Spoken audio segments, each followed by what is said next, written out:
At Home in North Branch by Arleta Richardson. Chapter 5. School Begins. Len went to school with me the first morning to raise the flag and put the books in place. It had been a tradition since my first year, when I asked sarcastically if he always walked the teacher to school. "No," he replied. "I've never done it before, but then there's never been a lady teacher since Pa's been the school board president." He insists that his answer was not intended to put me in my place, but as I recall, it did. I have treasured his company every year since then.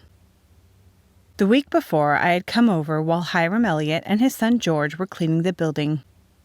"I think George is ready to handle the job this year," Hiram told me. "He's a good, steady boy." George beamed at the praise. "Yes, ma'am. I'll take care of things just fine." "I'm sure you will, George," I said. "I'll never have to worry about a clean room or a warm fire when you're in charge." "If I were as old as Lorenzo, I might have gotten a place over at the mill," he confided. "That's what I plan to do when I'm 16. Now, as we entered the schoolhouse for opening day, I dumped my books on the desk and hurried to open the windows. "We'd better take advantage of the fresh air as long as we can," I said. "No one is going to take kindly to being cooped up after a summer of living outdoors." When Len left, there was still half an hour before the time to ring the bell. Already I could hear the children calling to one another as they approached the school ground. I sat down and opened the record book. As I looked at the names before me, I realized how big a part of my life these children had become. Nearly all but the 3 new students had been with me for all the years I'd taught at North Branch. Most of their families had homesteaded in the area and had roots deep in the community. An exception was Daniel Grayson. His father, Jerome, was a lawyer, land developer, and owner of the lumber mill. He had come with his wife, Myra, and 2 children just a year and a half ago. Through Len's witness and friendship, they had become Christians and were among our closest friends. I would miss their daughter Serena, who, with Elsie Matthews, had left for high school. Julianne Lawton would be my oldest girl this year, and the prospect didn't exactly fill me with confidence. She was likely to be the cause rather than a calming influence should an upset occur among the younger children. Joel Gage, my oldest boy, would be a help. He was so sensible, level-headed, and dependable, it was sometimes hard to remember that he was still a child. I smiled as I looked at the names of the Abbott Twins. Until this year, they had been known as Rosie and Josie, but they demanded the dignity of their full names. Rosanna and Joanna. As Joanna explained to me, "Since we have Peter and Paul now, Ma says we are the older set and need to start acting more grown-up. Josie and Rosie are very childish names." I would do my best to remember that. The rising crescendo of noise on the playground told me that it was almost time for the bell. I stepped out onto the porch and looked around the schoolyard. North Branch was a typical country one-room school set back from the road and surrounded by woods. It was built in 1792, a fact discovered by Toby Elliott in time for us to prepare a centennial celebration for the community. The schoolhouse had been burned twice since that time and had stood in its present condition since 1875. It would be surprising indeed if it remained another 100 years, I thought. New families would surely be moving into North Branch and a bigger school would be required. I even envisioned a high school for our town in the not-too-distant future. My vision was shattered by a tug on my skirt. "Mrs. Williams, are you going to ring the bell?"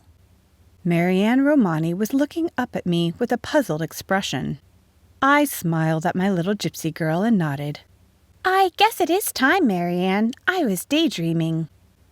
2 lines formed in front of the steps, 7 boys and 9 girls. "Good morning, boys and girls." Good morning, Mrs. Williams."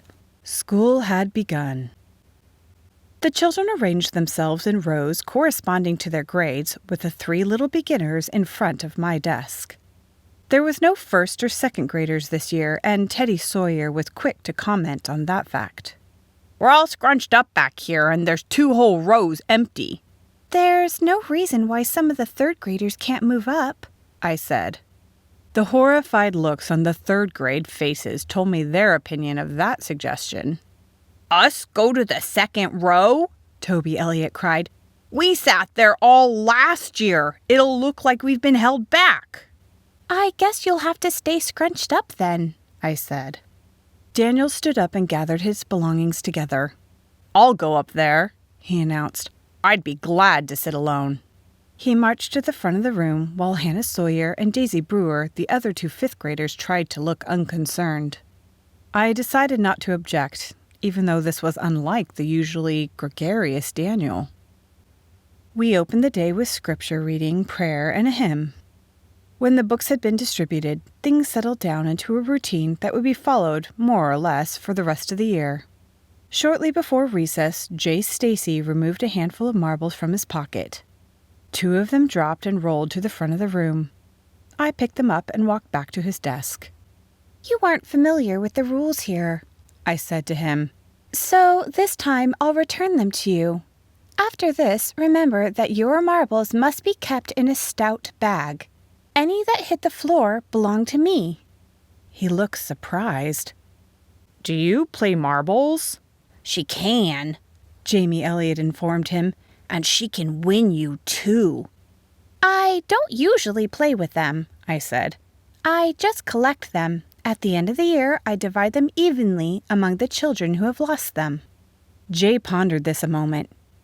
You mean if I lost 10 marbles and Joel only lost 2, we'd each get 6 back? That's right. But that's not fair, he protested. Life is hard, I replied. You've been forewarned, so you can avoid being a victim. I smiled and handed him the marbles, which he deposited in his pocket without further comment. Len was waiting in the buggy when school was dismissed. I can walk to your folks' place while the weather is nice, I told him. You needn't interrupt your work to come for me. I know, he replied, but I thought you might like to ride to town with me this afternoon. I need to pick up some things for Pa. How did your first day go? Just fine. As usual, they'll spend the rest of September relearning what they forgot over the summer, but it's a nice group. Gladys Burton twittered over to me at the post office. I suppose you heard that Elizabeth Lawton has been chasing after that nice Mr. Brewer, she confided. And now she's working right in the same office with him. Downright disgraceful, I call it. I'll have a set to with her if she goes after my husband, I can tell you. I had a sudden choking spell as a mental vision of old Mr. Burton appeared before me. The man is at least 75 years old, with white hair and a beard that rests on his chest and is given to flailing his cane about when someone upsets him. You should do something about that cough, Gladys advised me. Boiled sassafras root will take care of it. You young ones are all alike, no regard for health. Thank you, Mrs. Burton, I gasped. I'm sure that will help. If you'll excuse me, I have some errands to run. I fled from the post office, very grateful that we hadn't had time to pursue the subject of Elizabeth Lawton any further.